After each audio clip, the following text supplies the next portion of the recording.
Hi. There it is. There it is. How's it going, everybody? Welcome back to the Coffee Q&A. I'm your host, Jay. It's Friday, the 6th of December. This is the Coffee Q&A, your daily dose of Coffee Q&A here on the OnoCoffee channel. We do coffee questions, answers, and stuff like that every Monday through Friday, 10, or most Monday through Fridays, 10 a.m. And every once in a while, I forget to hit the audio button. Thanks, Anton. I appreciate that. Mom, good to see you. It's always like there's always something. There's always something. You know what I did is what I do is I have a switch here that allows me to turn on and off, and so I can turn it back on like there. And right before I started, I hit it off because I wanted to, clear my throat. And then I hit the go button, but then I forgot to hit the sound button. Anyway, how's it going? Naomi says, so here's what we're doing. We're doing coffee tools, espresso tools. What I'm interested to know today is what are the tools that are important to you when you're making espresso? Okay. So Naomi says, I feel like I'm always looking for the same gadgets over and over because what I currently have isn't what I really want. The only thing I'm super happy about and no desire for another is the S-Works WDT. S-Works WDT. I'm going to write this. I'm going to take some notes because I would like to understand the things that you guys are interested in more, because I really don't. Here's the thing. So here are some tools that I have bought over the years because I think, or was gifted. Like this ring, this Espresso, this portafilter ring was gifted to me by Matt. Because I was just curious, because I know people really talk about it, and it's some of these crossover into the professional world, right? Like these type of distributors with these rotary things has also been a big topic in professional coffee over the years, for the last 10 years or so, and then things like this, the what do you call this? The rate this is the WDT, or this is the WDT. This is the WTT, right, for distribution. This is the rake. This was made for me by a guy in the United Kingdom who I just came across him. I think I was looking on Etsy, and I just liked the way it looked. He uses this pearlescent. Filament to print, and he says I have the rake, and I can even put it in its own little case. And I was like, oh, that's kind of awesome. Like what am I supposed to do with this thing with these acupuncture needles? It's just going to poke me somehow. So I thought, let me get that. And I've had this little case for it. It feels a little bit tight now. I might need to wax it up a little bit for better and lubricate. Yeah, maybe a little lubrication would be nice for the twist. It's got ribbing here for your pleasure. Very nice, very nice.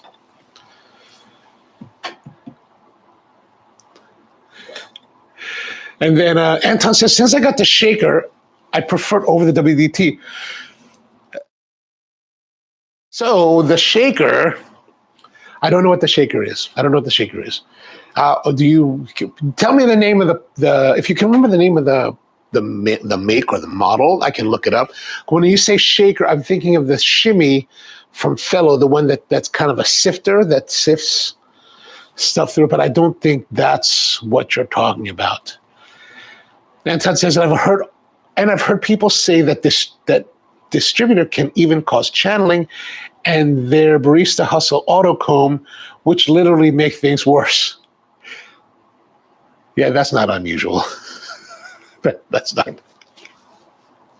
Barista hustle making things worse, I don't think that's unusual.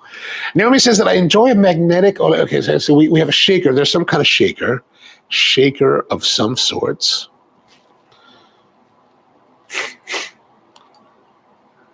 And then Naomi says, I enjoy magnetic deeper funnel. Magnetic portafilter funnel. Deeper.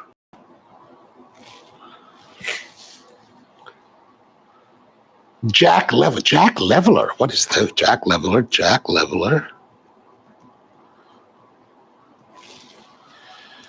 and love the weight, but mine has has deep fins, so coffee gets stuck in there. And I like a self-leveling temper. Self-leveling temper. Is there a particular brand of self-leveling temper that you're using? The ones that I've seen in the past, like the one that I like a lot, or I like a lot. I never use it. Is this the HydroPrep, the one that has? I learned about this watching Hoon's channel, right? And so the HydroPrep, I think we've talked about this before, is a gel-filled tamper. I keep it in its original packaging because I'm a little bit paranoid about the gel. But this is a gel, right? There's a gel here, and the idea behind this HydroPrep because it's, I guess, hydro, and what it does is that regardless of how you distribute your coffee, this is supposed to, form to that and give even compression throughout the coffee bed, which I thought was just a fascinating idea, and so I bought one. And the nice thing is that you can take it apart, and I've been tempted to do this, but you can take it apart, and this thing that's HydroPrep is actually a little card. So you can put anything you want in there. And I've been thinking about putting my face on it because just for SMGs, S and giggles. So, but I don't think I'm presuming that's not exactly what you're talking about when self-leveling. Like, maybe you mean self-leveling like these, like this. I guess this is self-leveling, right? Because it connects to the portafilter basket rim. Is that what we have in mind? Is that what when you say that, is that what you have in mind? The blind shaker, Weber Workshop's blind shaker, Weber blind. Okay. Naomi says that blind shaker does make a difference in taste for sure. Okay. And then Anton says, in my opinion, the best home espresso tool is the puck screen. Puck screens. That's right. You guys are talking about puck screens before. Is the puck screen. I like the thick ones, especially since they seem to boost extraction. I wet them with hot water. So when you say the thicker ones, is there a particular brand and model that you prefer over others? Oh, there's a decent funnel.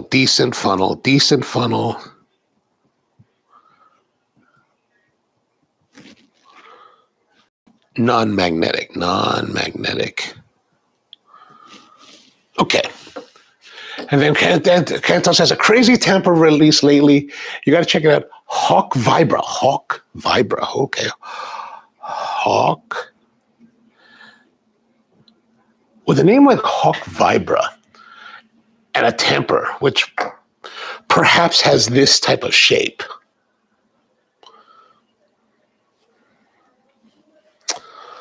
Wouldn't be the first vibrating thing like this that I might have come across over the years. Hawk Vibra tamper. Oh, it vibrates the ground. Yeah, gosh, that's a good one. Unaffordable for home use, though. Okay, so it must be. Normcore. Normcore is the Chinese brand. Is that right? Is that what I remember? I think that's one of the brands that I saw as I was looking online about Espresso tool station. This is actually all related to this whole tool station thing we've talked about. For puck screens, they all seem to be the same, no particular brand. Okay. Typical thickness for puck screens. Puck screens range, puck screen thickness 1.0 to 1.7. I'm presuming that's millimeters. Is that correct? Jack Leveler's old. I bought that about 5 years ago. I wish it didn't have the deep fins. Okay, Jack Leveler. Jack Leveler. I wrote that down. Okay, so part of the reason I'm asking you guys about this, and if you're watching this on the replay and you have your thoughts, put them in the comments because I'll still be reading the comments and would like to know what's important to you. What are the tools that are important to you? And like, for example, so here's my whole thing is that I don't use any of these. I use a brush and I use a tamper. everything else I don't use. Like I've tried using them, the rake, the distribution tool, the funnel. The funnel might be cool because that would help with like, stuff falling. But the problem is with my Lawnmower Zoco portafilter and this Mazda Major, there's just really no, this particular funnel is just too high, right? It fits, but it doesn't fit very well. And since I use a dosing tamper, it contacts and gets in the way. So it's not the best solution for my particular situation right here. But I do see good value in that. And the whole thing is for me is that since I just never used a lot of these things. So for me, it's really tamper and a brush. So when Omniel Capote and was suggesting, why don't you think about making like, espresso tool stations if you want to do woodworking? I was like, well, maybe I'll try something like that. But the hard part for me is that I'm like, there is a very serious, a very big part of me that's like, it's a waste. Like, why? I don't know if I would ever have an espresso tool station myself, right? Like, what do I have? Like, I've got the tamper, and I might have a knockbox, right? And you've seen how many times I use the knockbox when we're making espresso on here. Like, I never use it, only because I just don't want to. I just don't want to clean it. So it all comes back to cleaning. I don't like to clean, so I don't really want to make a mess. So I just don't use things. So like, I would rather knock the puck into the trash can that I have here, rather than knock it into here, and then have to go back later and clean it. Because there is a part of me that's just obsessed with like having things organized, even though most of my world is actually like in complete and utter chaos at most times. I do love the idea of having everything beautifully in their place.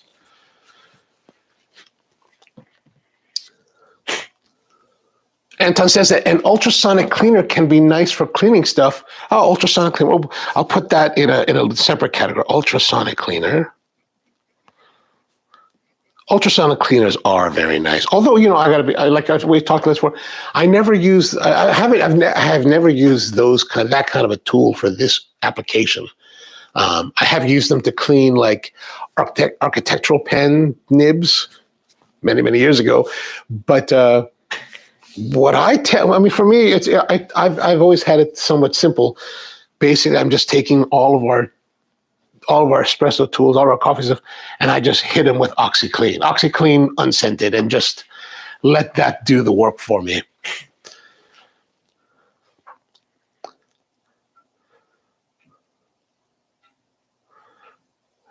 Naomi says, I don't use the puck screen for extraction, but to keep most of the grounds off of my shower screen. Ah, gotcha. Less of a mess to clean. Oh, okay, that makes sense. But I don't.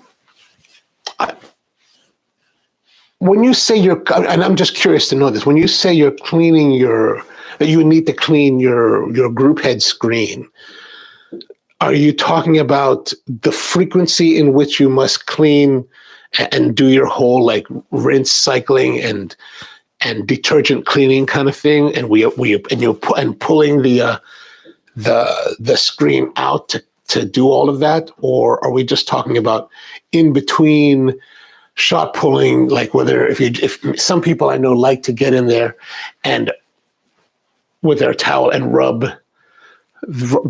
the screen off to get residual coffee.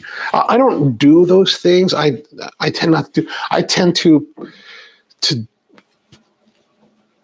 The difference here is I'm coming from a professional environment, right, where we're going to be cleaning the machine thoroughly every day.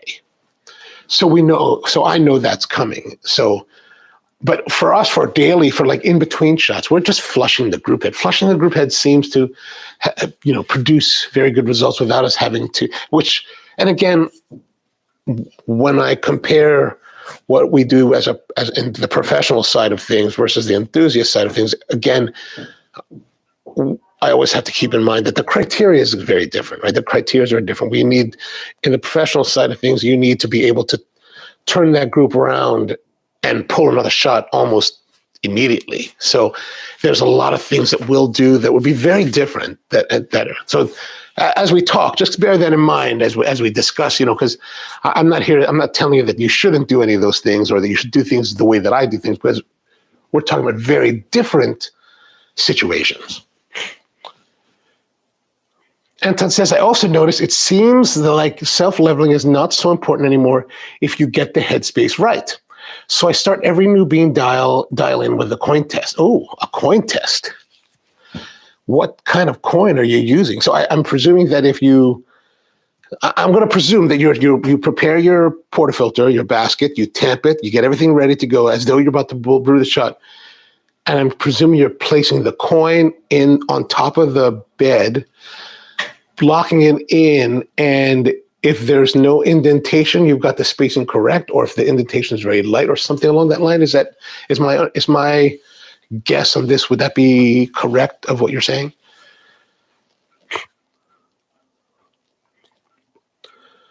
Naomi says, I'm using the MWH Bomber temper. Wow, MWH Bomber. What? That is a crazy sounding name. That just sounds epic.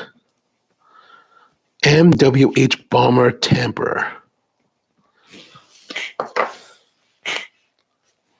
But you don't like it. Okay, you don't like it. The force of the spurts grounds out. The force of it spurts grounds out, so it's messy. Gotcha. I don't knock pucks in the trash because the mold and... You're supposed to change the trash fairly regularly. But I'll tell you what, I know exactly what you mean. There's, I've got this big 33-gallon trash can that I pulled out from the store here many years ago, and I bought an extra one at the restaurant store. And I love these little slimline 33-gallon because maybe this is 43-gallon, but I've got the commercial liners in them because I like the translucent liners so you can see if you drop something. But since we're and of course in a commercial environment, we're replacing them at least once a day. It just comes out at the end of the day. If whatever's in there, it comes out, we throw it out. Or if hopefully you're busy enough that you're replacing it multiple times a day because you're generating so much more trash. But here at home, maybe a week or 2 weeks will go by. Maybe 3 weeks might go by before I realize I better replace that. I better put that in the trash too. And then you get in there, and since we've been making coffee, you look, oh, there's some mold growth in there. Mold is growing. Oh, Keone, aloha to you, man. How are things in Honolulu? Hope things are well. Good to see you. Anton says that force tampers are maybe capable of unseating pucks with their force too. Did I write down force tampers? I will look that up too. Force tamper.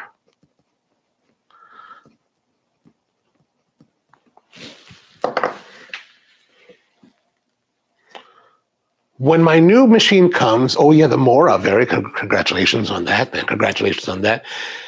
It comes with a nice traditional tamper. The Mora. I got to write that down. Mora Espresso machine. It's Mora, M-O-R-A, right? Mora Espresso.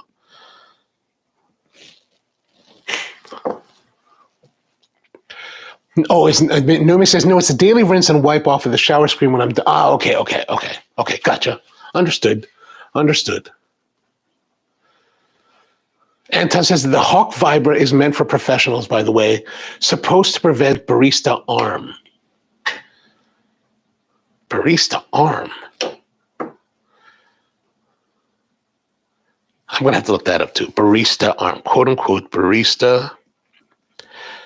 What is that though? I mean, I'm presuming that barista arm has something to do with, repetitive stress disorders, right? I would have to say that is, I'm sure that's happening. I don't doubt that's happening, but I think that can be mitigated by proper technique. Proper technique, I think, is very important. And at Spro, when we're training baristas, I'm very adamant with our baristas about proper tamping technique because I'm very concerned about repetitive stress disorders for them. And, there's, of course, the whole, if it happens on the job, there could be, workman's comp and all that, and that could cause, but that's really a very tertiary reason for it. For me, it's always about, we want our barista, I don't want to have my crew experience any kind of injury, right? To me, that's super important. most of my staff, a lot of them will come to me when they're in their early 20s or something like that. They're young. So, when you're young in that age, you're just kind of like, yeah, I don't need to go to the hospital. I'll never go to the hospital. I'm perfectly fine. And yet you totally are, right? You totally are like that. But if you don't learn the proper techniques at the outset, and you have poor practices, those over time, I believe, will lead to injury. And so we want to avoid this. So the barista arm, I'm curious to know more about what the barista arm is. Naomi says, I only make 1 to 2 lattes a day, but I wash everything or wipe it down when I'm done. Deep cleans. Oh yeah, that's good. You should, it's very good to wipe it clean. Like, yeah. When I started out in my own thing, we used to make shave ice, which is this Hawaii the type of it's basically like kakigori or raspados or snowballs, but very focused on the Hawaii style of doing things. But we also made soft serve ice cream. So I had a soft serve machine. And my experience working with dairy products and ice cream was just at times so horrific that I'm like, oh, I will never not clean milk products again, because when milk products is allowed to fester, it's really just disgusting. Like it's a horrible. Like, when you have a soft serve machine, you really should clean that soft serve machine daily. Like, pull all the mix out of it. Refrigerate the mix is fine. You can hold that for 3 days if absolutely necessary, and then fully clean out the machine. Like, rinse it out, sanitation and all that, and then leave it to dry, air dry overnight. Or you could fill it. It's not a big deal. You can actually hold the product in the machine for I would say 72 hours before it starts to then you start getting fat globules building up, and then when you let it, if you don't rinse out your sinks the next morning, that especially in the summertime when it's hot, you're just like, oh my gosh, this milk is just disgusting. So I'm totally on board with you, cleaning on a regular basis. That's something you really need to do, I think. Anton says, I use 3 10-cent counts, 1 extra to account for the puck screen. In best case, 1 coin is indented halfway. Okay. When you say 3, you're saying 3 across the bed, or are you saying 3 stacked up on top of each other? Maro. Okay, Maro. Well, I'm sure when I Googled it, it would have told me, but thank you. I know you've been waiting a long time for it, so you're like, oh, no, Maro, not Mora. What's wrong with you? Capre, what's going on, man? How are you? Good to see you. Happy Friday to you as well. Okay, about the barista. Yeah, I think that, and I imagine it has to do with the tamping. And so when it comes to tamping, right, and I think that's really that this is the critical part that we really taught. And even when I was teaching new baristas recently, it's very critical. So how I like to teach it is that this is our tamper, right? So this is our piston, this is the shaft, right? And on this particular, this is the Reg Barber tamper. And I like to hold it so that the tamper, I can hold the tamper with 2 fingers, right? I can have total control and grip over it with these 2 fingers in this configuration. As you notice, my thumb is riding straight down the spine, pretty much, right? And then my middle finger wraps around the top of there and holds it. Now, the rest of it just kind of wraps in. Like, these 2 don't do anything. They just kind of tuck away. This one just kind of folds down here. And this is the position that I keep. Now, the wrist is always straight, right? So and Anton, you can tell me I never remember. There's a bone right here. What is this bone? Whatever this bone is, and Anton will tell us, I think. I always think I tell people to think about it so that this shaft is basically an extension of this bone, as though it were just all straight. Let me zoom out a little bit. As though it's all one piece, right? Meaning that this wrist never turns. It never should shift. Like I see a lot of baristas over the years in different places, and they're holding the tamper like this, and they're tamping like my ergonomics are going to be awkward because this bar top is 42 inches high. Really, we shouldn't be above 36 inches. And if you're shorter than me, you should be, the ideal tamping height will be lower. 30 inches is probably better. But I see baristas tamping like this, and I'm like, oh my, and I cringe. I'm going to say, oh my gosh, man, sometimes if it's really severe, I try to tell them, hey, we need to, how about, I know that this is when I'm visiting other shops. I'm like, oh gosh, man. But like I said, you're holding it in this way so that whenever you're tamping, right now, I'm really exaggerating this because I have to kind of bend over in order to get the ergonomics that I want to show you. I really have to like twist my body around, and I even got my leg kicked up a little bit to get the right. But basically, whenever I'm tamping, this is what I want to see. I want to see verticality with the arm that is in line with the thumb and the shaft, right? There should be none of this, oh gosh, none of this, none of that, no bending of the wrist. It should always be straight. And then you should just kind of leverage down. What if we did over here?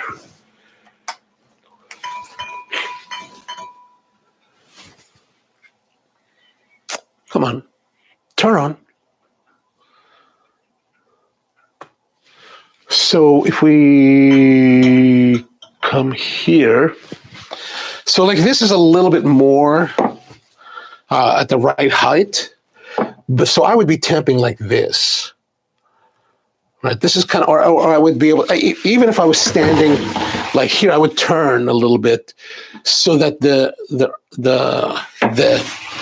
arm should be at 90 degrees, right? So that's, and then you just kind of pressure down a little bit. And we used to teach years ago that we wanted people to hit 20 pounds of 20 pounds of pressure. So I would actually have a bathroom scale, one of those analog bathroom scales, and we would just pressure down and do drills. Pressure, pressure, pressure. Now the pressure is not so important, right? The pressure, and what I wanted to show, what we wanted to teach, because you see baristas, especially back then, and they're like, mashing it down, they're giving it all their all. I'm like, whoa, whoa, whoa, whoa, whoa, whoa, whoa, you're going to hurt yourself there, buddy.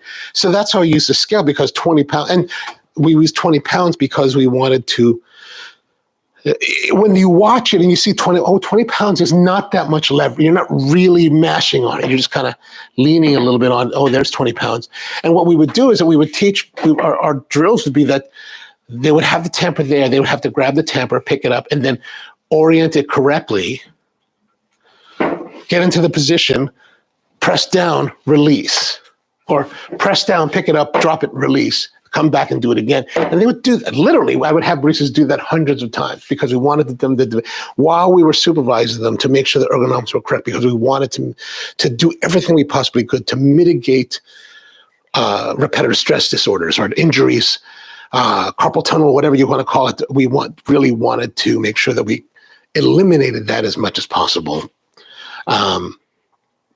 So if you're at home and you want to think about working with your tampers in that way, depending on how you're doing, keep everything in line, square at the arms, and just a little bit of pressure. And now why 20 pounds? 20 pounds was some kind of industry standard back when I started. It's not terribly important. The pressure, the 135 PSIs of water that's coming and hitting the puck is really what's going to give you, that's going to be more pressure than what you can leverage on the coffee bed. 20 pounds was something more we implemented for consistency, right? So we would train everybody to do it the same way, so that as one barista would roll off of the machine and come back on, if they were well trained and they had enough experience, they would be relatively consistent between themselves, so that they would not have to make adjustments. Because if one person's tamping 20, one person's tamping 10, one person's tamping 40, there could be inconsistencies that lead them to like, I need to adjust something.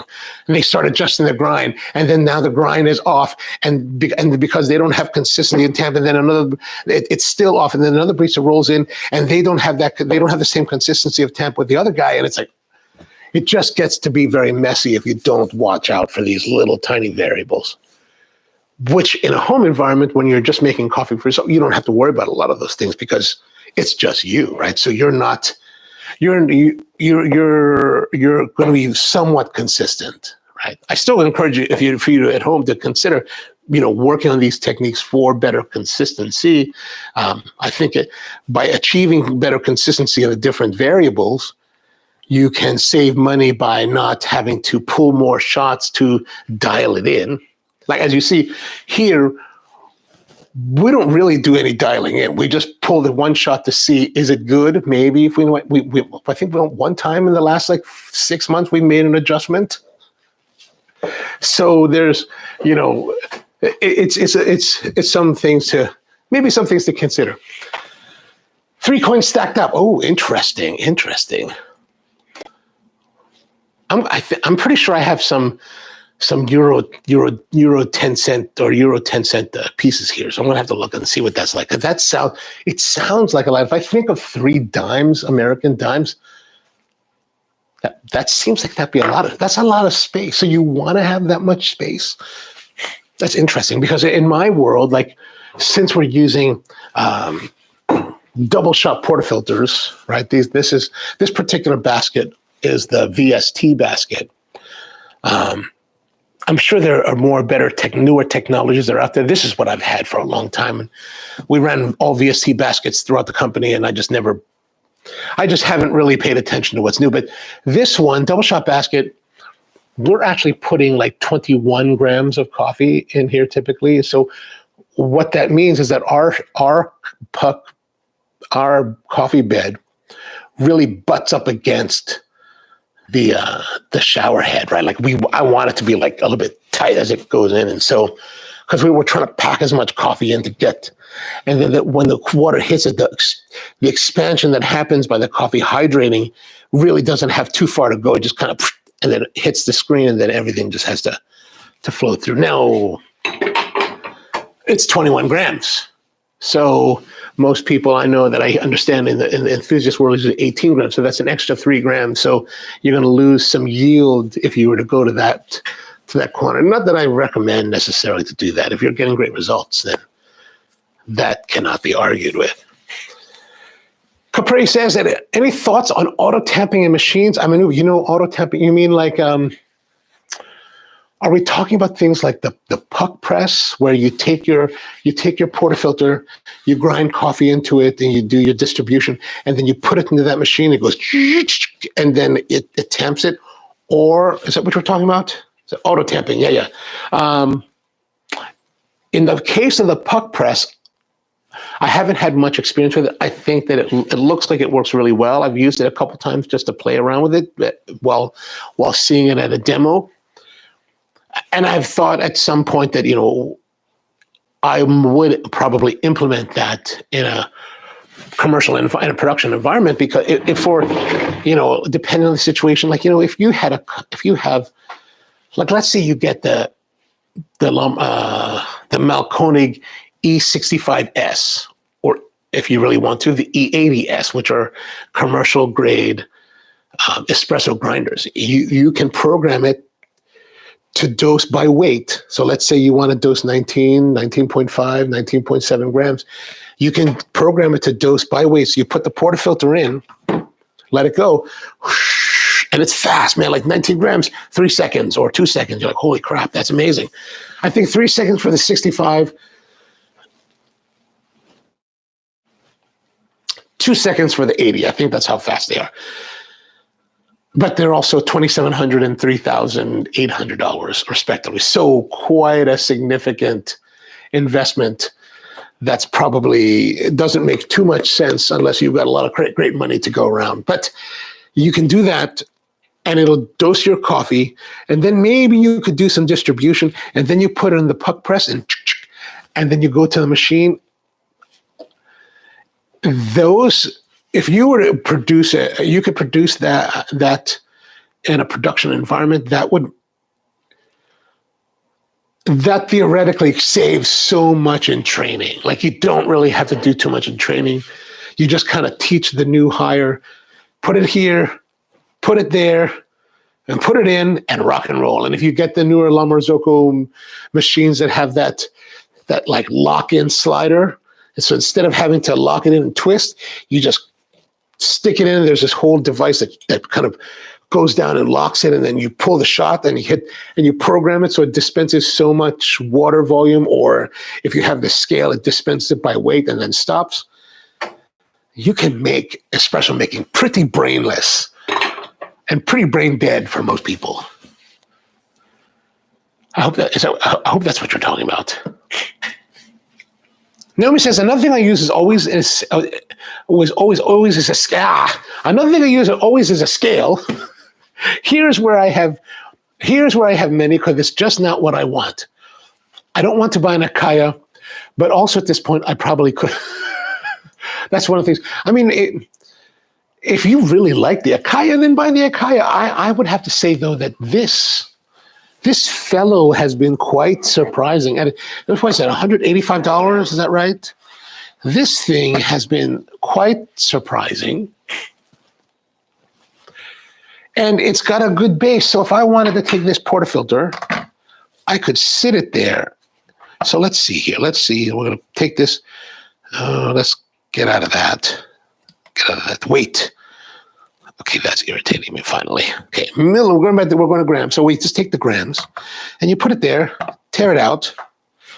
And let's say we grind some coffee. Let's see what happens. I'm not going to flush the group this time.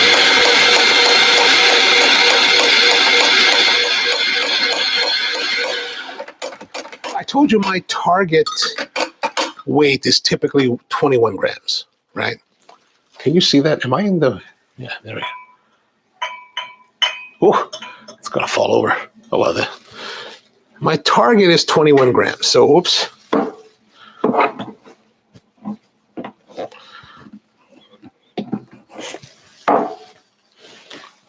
Let's come back here. We got our, oh, that's a lot. 24.3 grams. I have to work on that. So, I mean, like, and I would have to say, you know, I came out with that gift guide a couple weeks ago, and I put in the things that I thought were really nice that I used this year. And as I was making it, I was like, gosh, there's a lot of fellow products. I don't want to be the fellow guy. Like, I'm scared of that, right? Because I'm not a fellow guy. Like, I'm actually, like I said in the video, I want to hate on fellow. Like I've really always kind of wanted to hate on fellow. Like, I want to hate on these guys. I just want to hate on them. Like, they're too hipster for me, right? Like, I want to hate on them. But in most cases, they have nice products. And this scale, I've been very surprised with. Like, and I want to hate on it. Like the whole thing with this, what is it? This milliliters thing. I just want to hate on that. Like I just want to ridicule this at all times. But you know, so here we are, 24.4 grams. But so the nice thing about that, why I'm bringing this up is that since you mentioned scales and for espresso making, I like the size. And this is actually the first time that I've used it in this manner. But your comments made me think about it, that this base, this scale base, is wide enough to hold this tamper comfortably. Now, at Spro, for many years, we used the OHOS C2000 scales, and these are 2 kilogram scales that are pretty accurate enough for what we're doing. Like I don't think it did tenth of a gram. We don't really need tenth of a gram like that. That wasn't so important to us. But the base of it, the scale base, was actually a bit narrower, and you would have to balance it a lot more than that. But it was a great scale. This one, I mean, granted, the OHOS C200, 2000 at the time was, $45. This is 3 times that cost, but there is a lot of functionality to it. You can use it. It does have all those features, which is nice. And I think there's a video game in this. I think I looked it up one time how to do it, but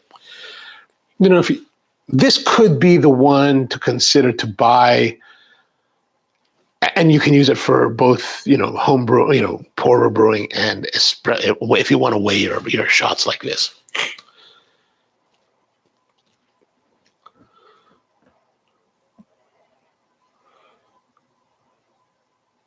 Oh, I think I I think I'm falling behind. Oh yeah, there we go. Naomi says using Varia Aku now.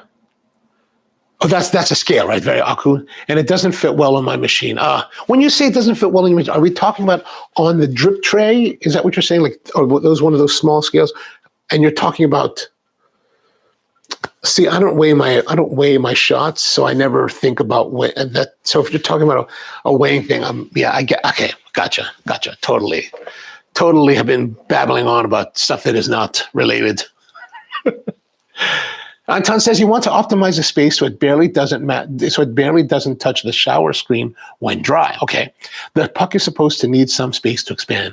See, I come from a world where we thought about that, and it's like we don't want there to be any space because space can give us loose pucks, and we don't want loose, but we want tight, dry cookies when we're done.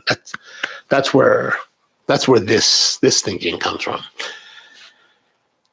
But again, it's always about taste, always about what you experience, not about what some dude on the internet might have to say about how to make espresso. It's like if you're making espresso that you're enjoying at home, perfect. That's it. That's all that matters.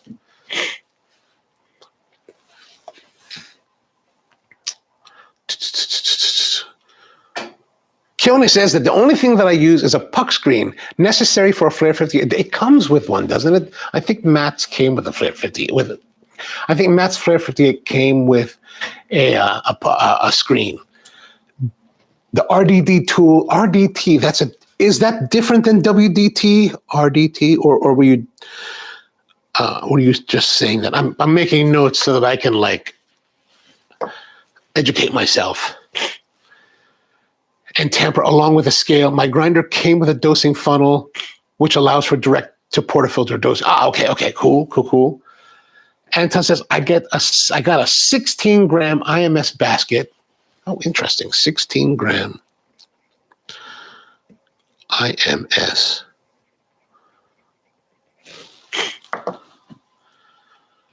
From coffee to coffee, doses very wide. It doses very widely, really. Lowest I had to use was 15.5 grams. Highest was 19. So you packed in 19 grams. But when you say you put 19 grams, when you put 19 grams into that IMS basket, was there still the 3-coin headspace that you desired with the 19, or was it more compacted? Nero says, I would love a reliable grind by weight grinder, but they are so expensive. Yeah, they are. That is the problem. They are quite expensive. I thought when I watched Omniel's video that he did about my coffee, I was watching, and he did quite a few things in the video as far as espresso preparation that I hadn't really thought about. He was using the niche grinder, and he was weighing the coffee, of course, beforehand, and he puts it in the grinder and then weighs it after, and then compares the retention, looks for the retention, and tries to get as much. And I personally never think about that. It's like we're going to grind it, we're going to get as much as we can out of it, and then we're going to roll, right? But I think my approach to that comes from being in a production environment where you're just like, if there's a half a gram left, we're just going to roll without it because I can't take the extra 10 seconds to try to dig it out, right? So, but I thought it was fascinating. And then he used the bellows. Oh, bellows. I got to write that down. Bellows, because that's my own personal,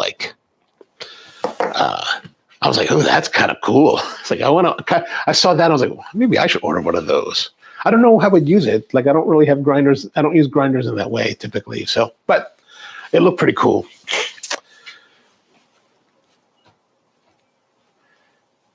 But the grind by weight grinders are quite expensive. There's unfortunately there's just no way. Oh well, actually, you know what? Well, I was going to say Baratza sells grinders that grind by weight, and they do fairly well.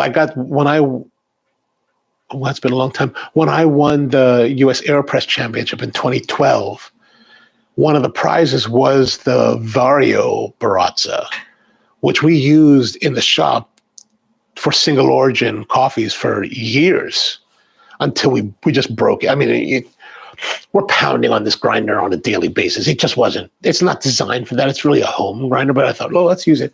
But if those work fairly well. However, I don't know if while Baratza grinders. Well, I mean, they have the newer one that's kind of got that like S shape or that 7 shape. I think that's really designed for espresso. Those might be worth considering because they're fairly reasonably priced. And in my experience with Baratza, their dose by weight is pretty darn good. Maybe to consider. And perhaps not so sexy in the world of Daddy Hoff and Hoon and everybody else, but certainly I think the dose by weight works very well with Baratza.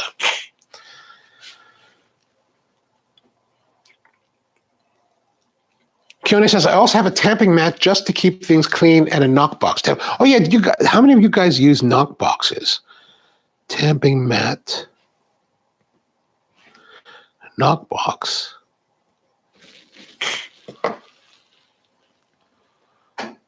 Oh, Nomi does have the Tally Pro. It is great. I really do like it. I'm really liking it. I really don't want to like it, but I really do. I really do. Too big for espresso machine. Yeah, it is. It is a bit even on this thing, which I think has a sizable. Let's see, what are we doing here? We need to tilt down a little. Oh gosh, the way that I have it mounted is not so secure after a certain point. That's a little bit better. Yes, so yeah, that's definitely too big. That would be, well, let's give it a try. Let's see what happens. We'll put this here. Let's tear that out. I'm going to take this off. Oh, we're not going to flush. Forget the flushing. We're just going to rock and roll and see what happens. And we're going to brew. Put this down here. We had a couple grams of coffee, dry coffee fall. Oh gosh, what's going on here? We're having some leakage because I didn't lock it enough.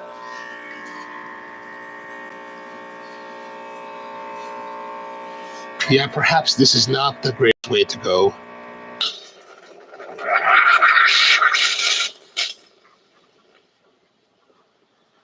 All right, there's our shot. 30, there's some water here, right? So 30, it says 34, maybe 32 grams of espresso is total on this thing. So maybe not too terrible. Let's see.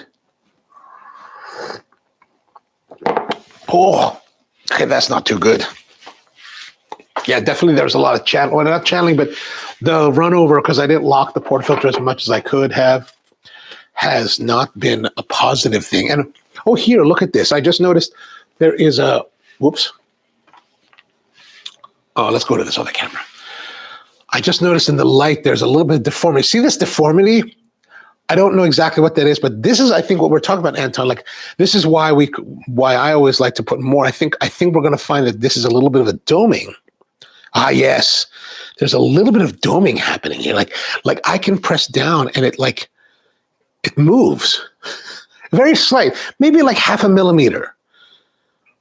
That's interesting. And then, like I said, I just kind of knock into the trash can and hope that mold doesn't grow after a while. And now we're going to flush. Let's flush this group head and see what happens if we flush it with the scale on it. There, oh, there we go. That's better. That's what I need to do. Okay. Nothing. The nice thing about this, it's kind of well covered. But let's not tempt fate. Okay. Good.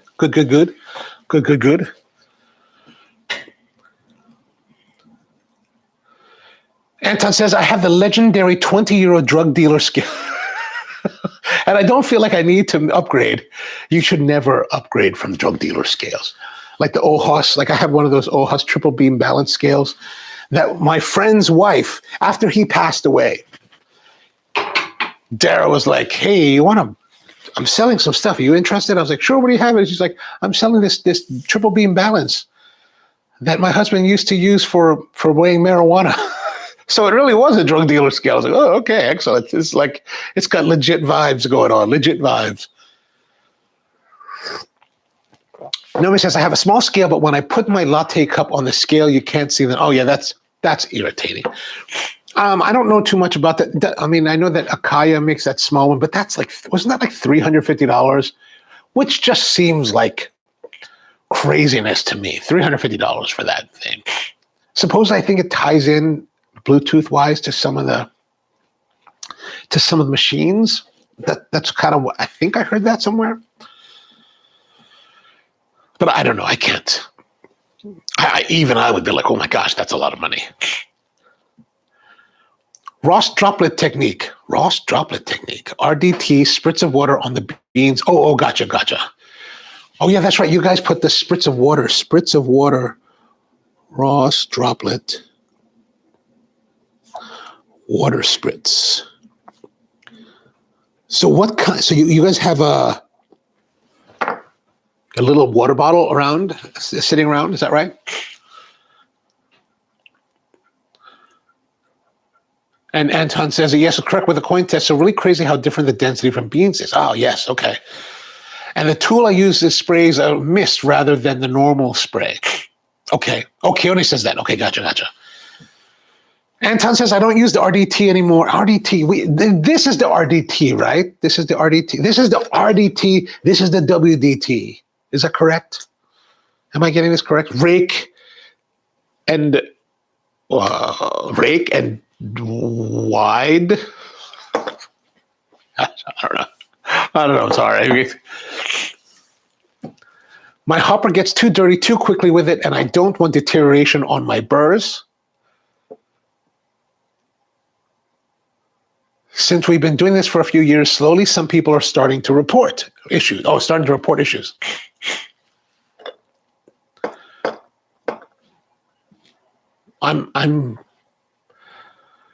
The hopper gets too dirty too quickly. The hopper. You have the bean hopper for the espresso grinder?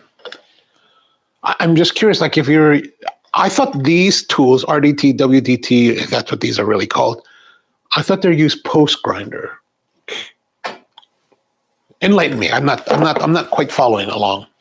There is a very strong, like now that we've got over the sharpness, this is still that Guatemala, right? Still a very cocoa powder, like it's super cocoa powder, like very, very interesting.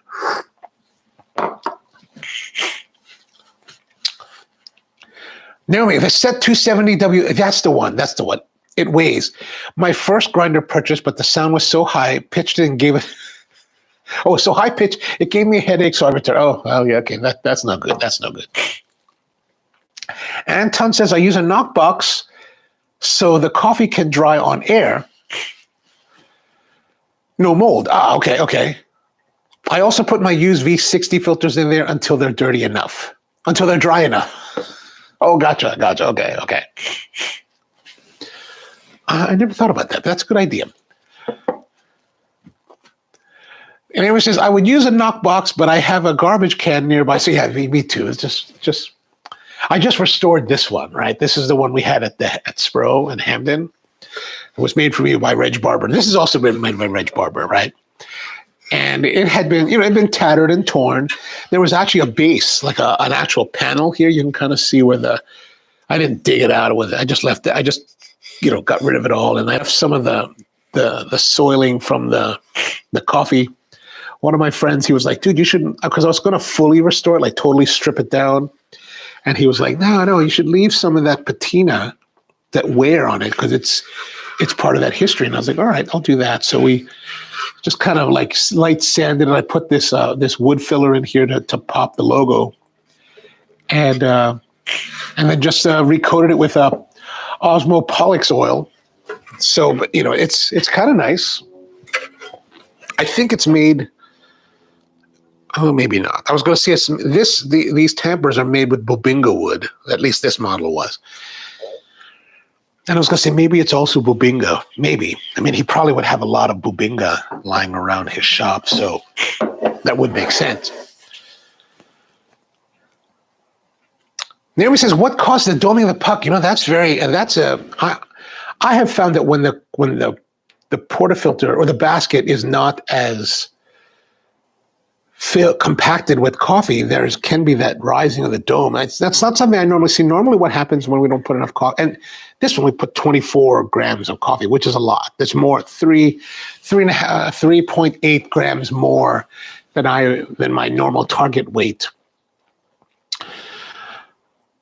But typically the results that I see with not filling as much, it tends to be wetter pucks, more soupy looking pucks. Not necessarily the doming. The doming was just, I haven't really seen that much at all. But I'm gonna imagine that perhaps there's some kind of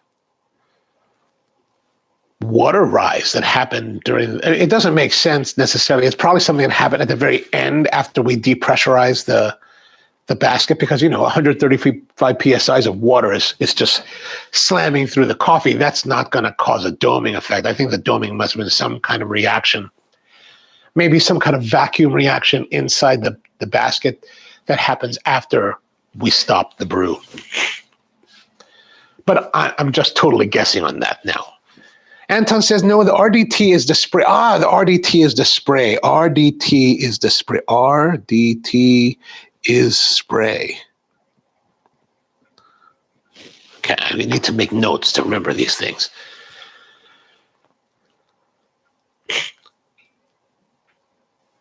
The rake is the RDT. The rake is the WDT. Okay, gotcha. The dis thing is just distribution. Oh, okay. WDT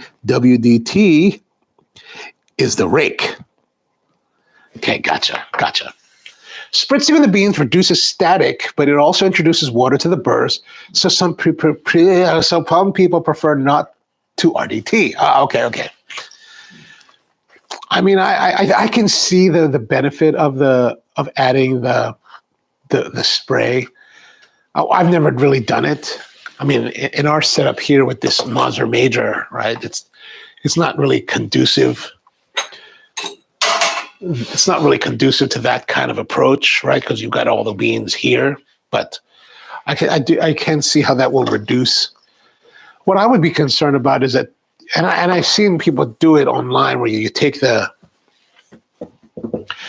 coffee, the beans. Oh, and I've done it with Greg Skase at his lab. Put the coffee in like this Malconic thing, spritz it, and then you shake it to evenly distribute it. My currents, and I realize that's a very minute amount of water. So, but I can see that if you put it in your grinder, that depending on how much water you put, that could cause some gumming of the coffee in the burrs and everywhere, which I can see your point, Anton. It would lead me to it would make me batty. It would be like, I can't. I would want to throw my spritzer out the window, but then that wouldn't be as dramatic.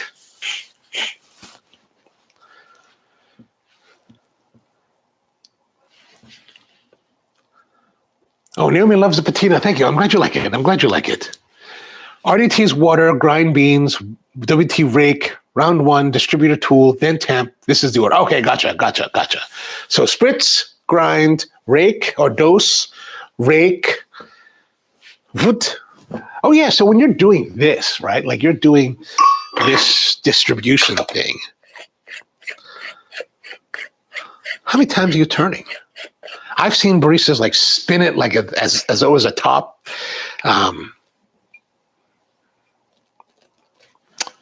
I bought this one year. This is a Chinese knockoff by a guy in Manila at a place called Barista Depot, $35. And, I was looking at those. I remember so I bought this maybe 10 years ago. And I remember when these came out, they were $250. I was like, $250? That's craziness. I wouldn't, because I already knew that I was never going to really use it. I just wanted to have one just to see what they were like. Because for me, distribution is the finger.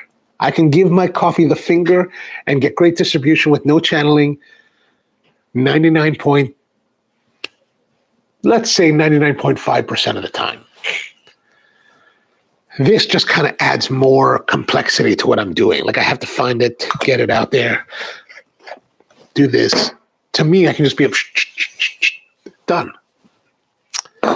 But yeah, that's just because I'm more practiced. That's all. But and this one, I don't know how the other ones are or yours are, but this is like a battle tank. Like this weight. Let's see how much this weighs. All right, fellow. Oh, now you're going to die on me. What is up with that? Oh, man. 500 grams, half a kilo, over a pound. That's a lot of weight. And then this one, this is their tamping one. It's 512, 521. So they're almost the same. This is slightly heavier, which I guess makes sense because they probably use the same billet, stainless steel billet, and because they machined this part of it out of it. I mean, it's a beast. Like these are beasts. Like I'm scared to keep them around because if they fall on your foot, like. But it has gotten some dings. Look at that. That's like needs to be remachined. It must be. Yeah, give the coffee the finger. I always like to give it the finger. Just wait like a little bit.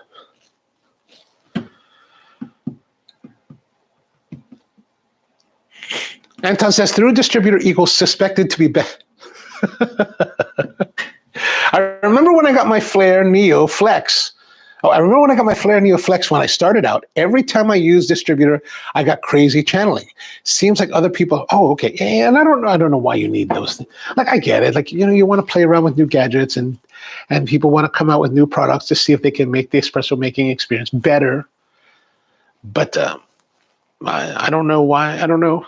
I played around with it. I never implemented it into our workflow. I even brought it to the shops. Like I brought these both to the shop and I had it on the machine. So I gave the baristas the option to use it. They never used it. They were like, what is this? Maybe I trained them too much in my own like mindset. But I was like, well, I said, you guys try it out, use it there. And I think they tried it, but they were like, this is, I think they were like, this is dumb. And but and then there's this whole thing with you're adjusting the height of the oops, you're adjusting the height of the shaft by screwing it, right? And I think this requires a lot of thinking that I just wasn't willing to do that much thinking about. Like, what is the depth of puck that we really want? Like, I don't know, man. Like, I don't want to sit here and measure down to the 10th of a millimeter and then try to set this. I just want to be able to tamp and go, right? So we would kind of arbitrarily set the height of this and use it, but it's also like this thing. This is, like I said, 521 grams. If we compare that to, let's say, this is the shop tamper. 350, such a big difference. Like, you know, baristas, you're picking up their tamper or this tamper, you know, hundreds of times a day. You got to do that with this. That's twice the weight, or not twice, almost twice the weight, or at least 50% of extra weight. It's like, I think it's a significant difference. Like I feel this and I'm like, man, this is like a beast. This is kind of normal. Beast. Normal, right? That. I don't know.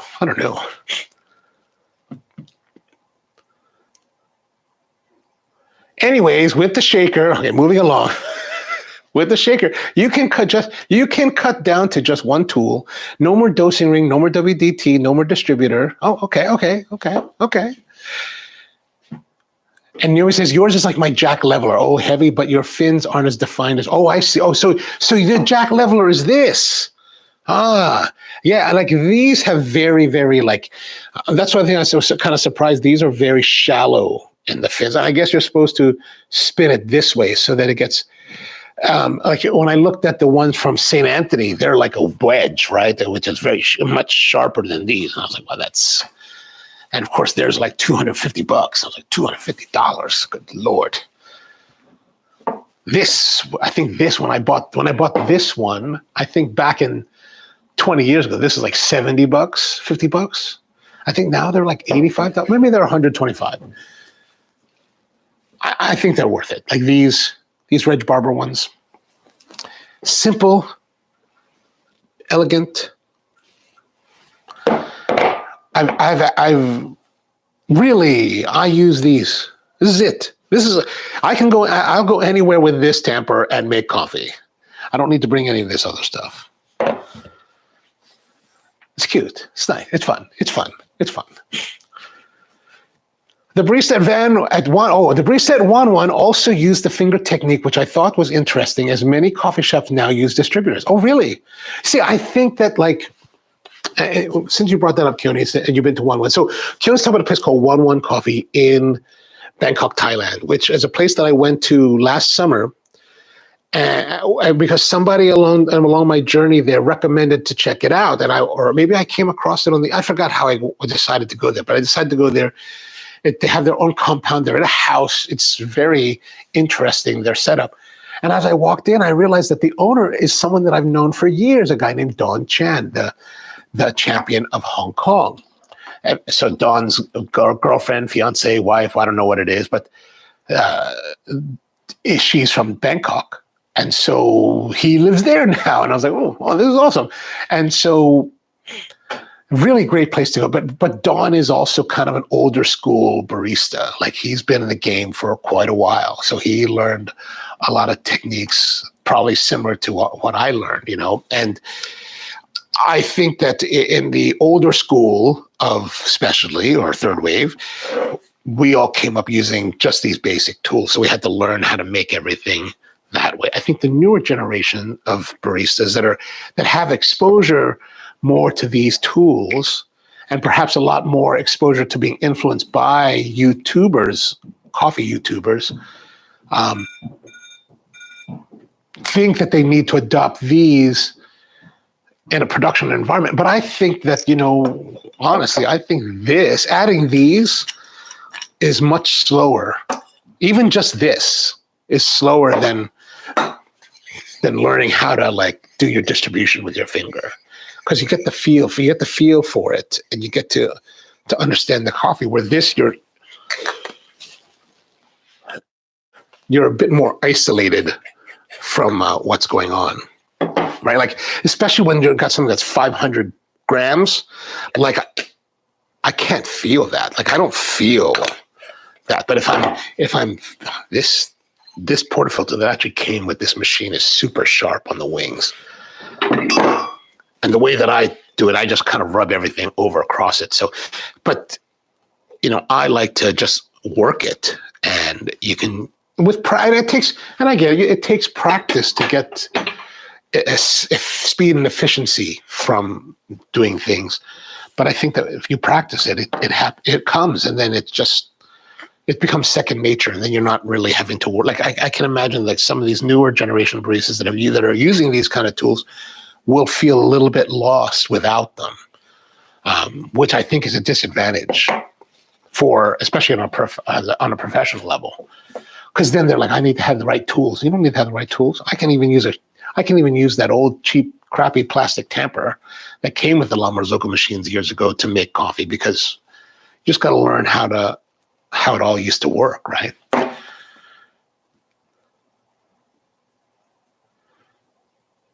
That says that how long do you for the shaker? I don't know.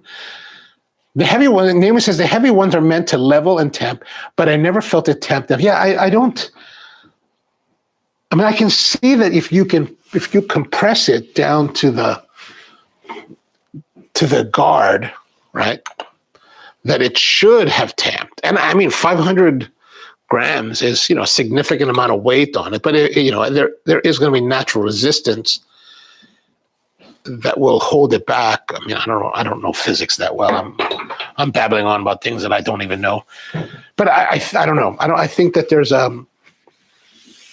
just didn't find satisfaction with this. I like the fact that with these type of tampers, I can push and I feel the resistance. I can feel how much depth we're getting out of it. Where this one, like they're still, because we have a stop on it and it's adjustable.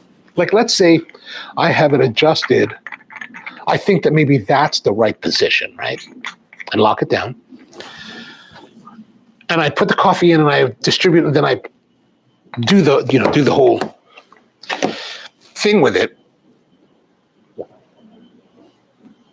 It has a stop, so it only goes so far. I don't know if it can go any more, right? And I don't know. I feel like I lose touch with the coffee, where this way I have more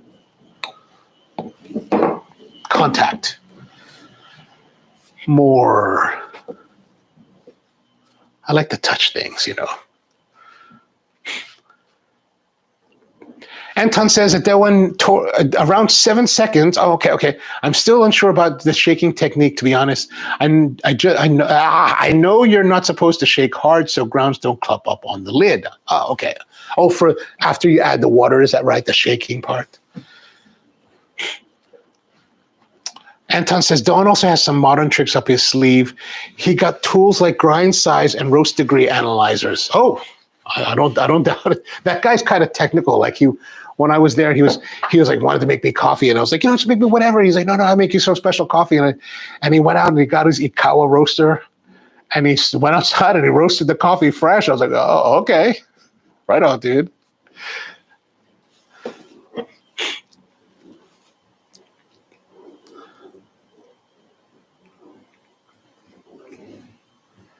Oh, and Kieran says, actually, the barista at 1-1 was a young guy. Your friend wasn't there, but he was very, very knowledgeable. That's good. It's good to see that he's imparting good knowledge to his people. And I think that's always, I think that's the key. Like I remember when I would early on, guests would come in and they were like, oh man. And to me, the worst thing you could tell me, like the worst thing that I could hear from a customer would be like, oh, it's never as good. The coffee's only good when you make it. Like, oh my God, that is a horrible, like I'm horrified to hear that. Like if people thought that, because I want us to be to the point where any of our baristas can present beverages to our guests that are of equivalent stature and enjoyment. Like I never want it to be that, oh, you know how you've been to go to places and like, that if that owner or that certain person isn't there, it's not going to be as good. I don't want it to be like, that's horrifying for me. I'm like, oh my gosh, we need to be executing at a good level at all times. So that's good to see. That's good to see that Don is upholding that. I mean, I'm not surprised. I'm not surprised. He's a very sharp guy.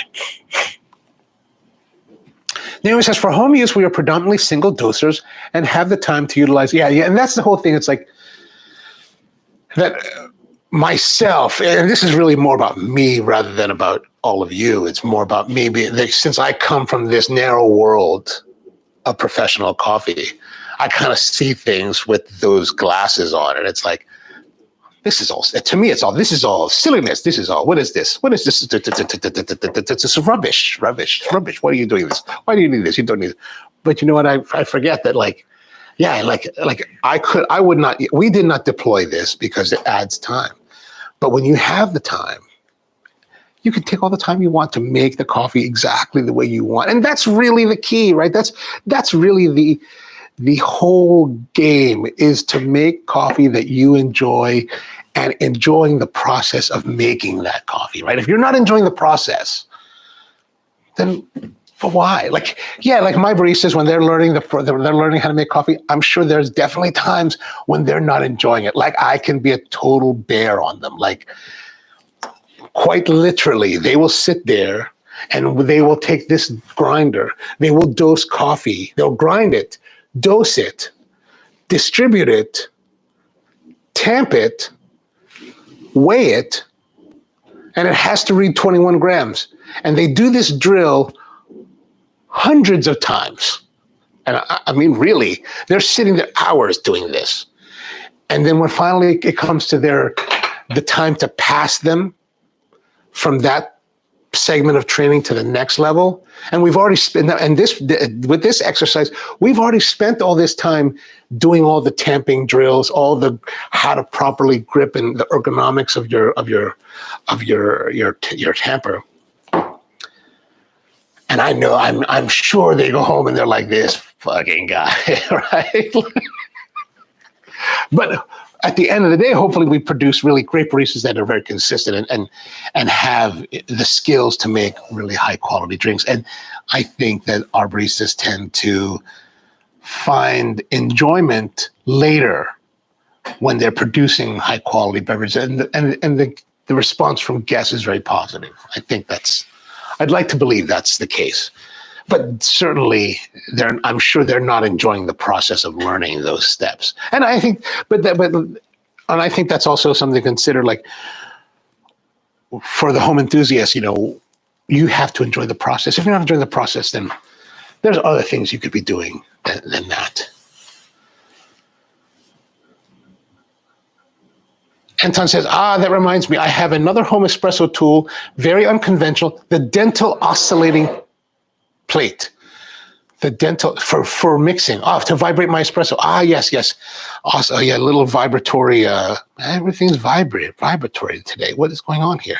We've got ribbed plastic tubular things and then like vibrating tempers and now vibrating plates. Like, it must be Friday. What do they call those? They call those, I know exactly, but they're basically like stirrers. Yeah, oscillating stirrers.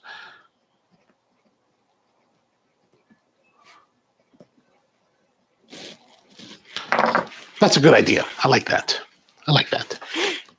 I keep trying to buy one. Like sometimes a lab will come up for auction on one of the auction sites, and they have these little. Like I had this one. I had a couple bids on some, that I just lost out because I wasn't able to sit there during the auction time. But I think that's a great one. Naomi asks, is there a reason why most tempers are 58 millimeters, but the puck width is actually 58.5? I have the 58.5 tamper, but also, so here's the thing. So like the industry standard, and I don't know where it started. Like this particular machine that I have here is, of course, La Valentina, but it's using the Faima E61 developed group head that they developed in 1961. This has a 58 millimeter portafilter, right? The La Marzocco's 58 millimeter, Nova Simonelli 58 millimeter. Somewhere along the way, people came along with 58. Now, there are a couple companies commercial companies that make different size tampers. 53 and 54 are the ones that are fitting onto La San Marco, as well as there's one other big company that uses this. Dalla Corte uses 53 millimeter portafilters. I don't know why they went to 58, and I don't know why they're at 53. Dalla Corte says that the 53 millimeter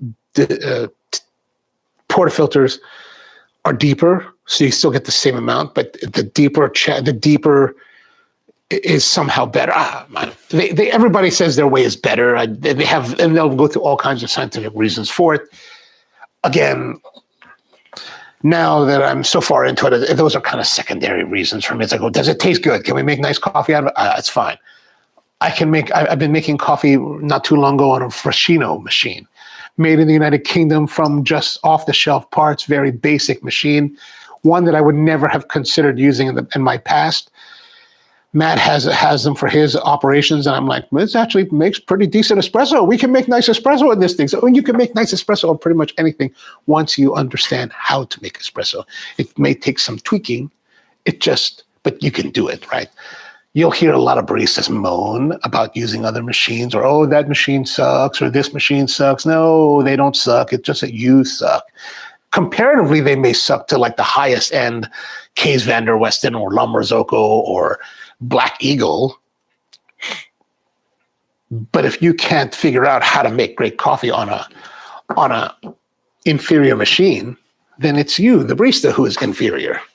And you tell that to like real baristas, professional baristas, they get all mad. They get all like, well, what are you trying to say?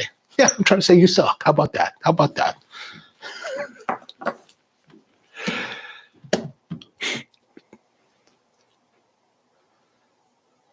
But so why is it 58 millimeters, but the puck is actually 58.5? So here's the thing. So there was a time, and I presume that people are still doing this.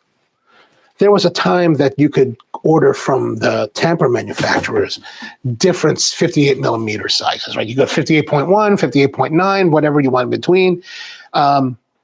Because one thing so while the portafilter is 58 or designed to be a 58 millimeter, it's actually considerably wider because it's the baskets. The baskets would also range, like the way that baskets were stamped. And I think many of them are still produced this way. There's a lot of variation, right? There can be a lot of variation in the actual diameter of the produced and stamped baskets. So you would have to sometimes adjust your tamper size, or you go low, you go smaller, like the 58 rather than 58.5. So if this was actually 58.4, I don't know what it is. I'd have to put a caliper on it. But let's say if it's 58.4 and I'm using a 58, and let's say it was 58.5, it wouldn't fit, right? You'd have a tough time getting in there. So that's really what it's. I think the issue that they have is with the manufacturing process of the baskets. Right, these are basically sheets of stainless steel that they put on a pressing machine that pounds it out, that punches it out, and I believe that the way they do it, it punches the whole thing at once, right? Puts all the crimping and everything on it. I can ask my friend about it because he actually does metal process machinery, so he would know exactly how they do it. He works with a company called Euromac in Italy. These press these turrets that have like different dies in them, and they've got this floating head that you can put their sheet metal on it, and it'll sit there and so it'll punch these holes first. So it'll punch it out, cut it out, and then you put this into it'll punch this. I have to ask him, but while they can be very precise, they're also like, I think there's probably some kind of like tolerance range. So you're going to have some variation. That's why there is these variations in basket size.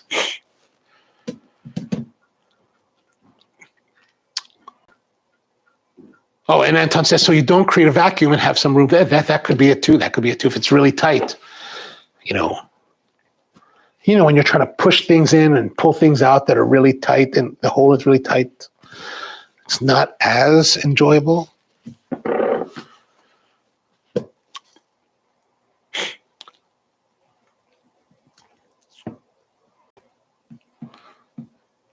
Anton says, we don't use calipers here, we use excellent.